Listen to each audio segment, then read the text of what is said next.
Hi friends, നമുക്കൊരു super ചൂര മീൻ കറി വയ്ക്കണ video ഉണ്ടല്ലോ.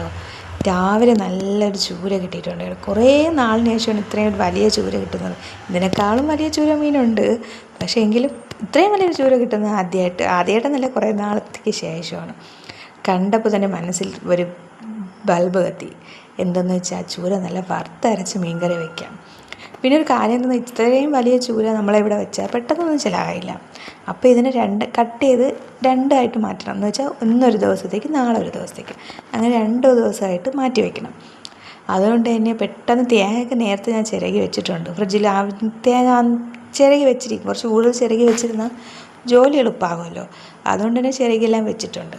അപ്പോൾ അതിനൊക്കെ എടുത്ത് വെളിയിലെടുത്ത് വെച്ചതിന് ശേഷം മീൻ കഷ്ണങ്ങളാക്കാൻ തുടങ്ങിയിട്ടുണ്ട്. ഇത്തിരി വലുതായി പോയോ എന്നൊരു ഡൗട്ടുണ്ടായിരുന്നു. ഞാൻ കുറച്ചും കൂടെ നെടുകെ കീറിയിട്ട് ഇങ്ങനെ ഒരു പീസായിട്ടാണ് ഞാൻ പൊതുവെ അരിഞ്ഞെടുക്കുന്നത്. പക്ഷെ തുടക്കത്തിലൊന്ന് അരിഞ്ഞതൊന്ന് പാളിച്ച പറ്റിപ്പോയി. എന്ന് വെച്ചാൽ ആ ഒരു വയറിൻ്റെ ഭാഗം കുറച്ചും കൂടെ കയറ്റി അരിയണ്ടായിരുന്നു. ഇതിപ്പോൾ എൻ്റെ ഈ വീഡിയോ കാണുന്ന മീൻ നന്നായിട്ട് അറിയാമെന്നുള്ള ആൾക്കാരാണെങ്കിൽ കരുതും ഇവളെന്താ ഇങ്ങനെ അറുത്ത് വെച്ചിരിക്കണേന്ന് പറയും. ഞങ്ങളുടെ ഇവിടെ അറുക്കുക എന്നും പറയും മീനിനെ. പിന്നെ ഞാൻ ഇനിയിപ്പോൾ ഒന്നും ചെയ്യാൻ പറ്റില്ല. ഇനി എന്തെങ്കിലും ചെയ്താൽ വേണമെങ്കിൽ അത് പൊടിഞ്ഞല്ലോ പോകും. പിന്നെ അതുപോലെ തന്നെ ആയിക്കോട്ടെ എന്ന് വിചാരിച്ച് ഞാൻ അരിഞ്ഞൊക്കെ വെച്ച്, തലയാണെങ്കിൽ കുറച്ച് തലയ്ക്ക് എനിക്ക് നല്ല ഇഷ്ടമാണ് ഈ വലിയ ചൂരയുടെ തല. എനിക്ക് ഒത്തിരി ഇഷ്ടമാണ്. ഞാൻ ചെറുതിലൊക്കെ എല്ലാ ചൂര മീനിൻ്റെയും ഈ ചെറിയ ചൂര മീനിൻ്റെയും കഴിക്കും. പക്ഷേ ഇപ്പോൾ എനിക്ക് അതിനോടൊന്നും വലിയ താല്പര്യമില്ല. പക്ഷേ ഈ ഒരു വലിയ തല എനിക്ക് നല്ല ഇഷ്ടപ്പെട്ടു. അതുകൊണ്ട് തന്നെ എന്തെന്നാൽ ഞാൻ കുറച്ചുകൂടെ ചതവെച്ചിട്ട് തല അറുത്തെടുത്തു. അതാകുമ്പോഴത്തേക്കും വേറെ ഒരു കഷ്ണം മീനൊന്നും വേണ്ട, ആ ഒരു തല മാത്രം മതി എന്തെങ്കിലും ഭക്ഷണം കഴിക്കാൻ വേണ്ടി. ഇത് ഞാൻ ഉച്ചയ്ക്ക് ഉണ്ടാക്കിയതാണ്. ഞാൻ പറഞ്ഞു, എൻ്റെ മുന്നത്തെ നോമ്പുതുറ വീട്ടിലേക്ക് പറഞ്ഞിട്ടുണ്ട്.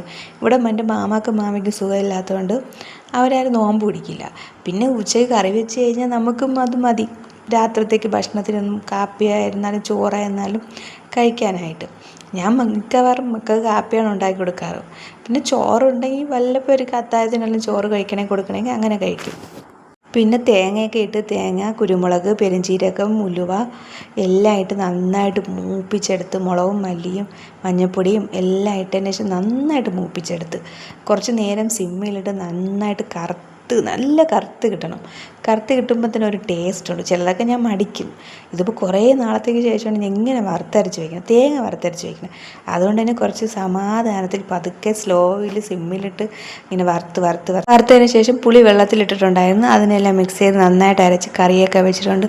നല്ല എണ്ണ ഇങ്ങനെ പിറകെ ഇങ്ങനെ എണ്ണ വരുന്നത്തൊക്കെ വിരിയായപ്പോഴത്തേക്കും ഗ്യാസ് ഓഫ് ചെയ്തിട്ട്. ഇതിപ്പോൾ രാത്രി നോമ്പ് തുറക്കുമ്പോൾ കഴിക്കുന്ന വീഡിയോ ആണ്. എൻ്റെ വീഡിയോ ഇഷ്ടപ്പെട്ട ലൈക്ക് ചെയ്യുക.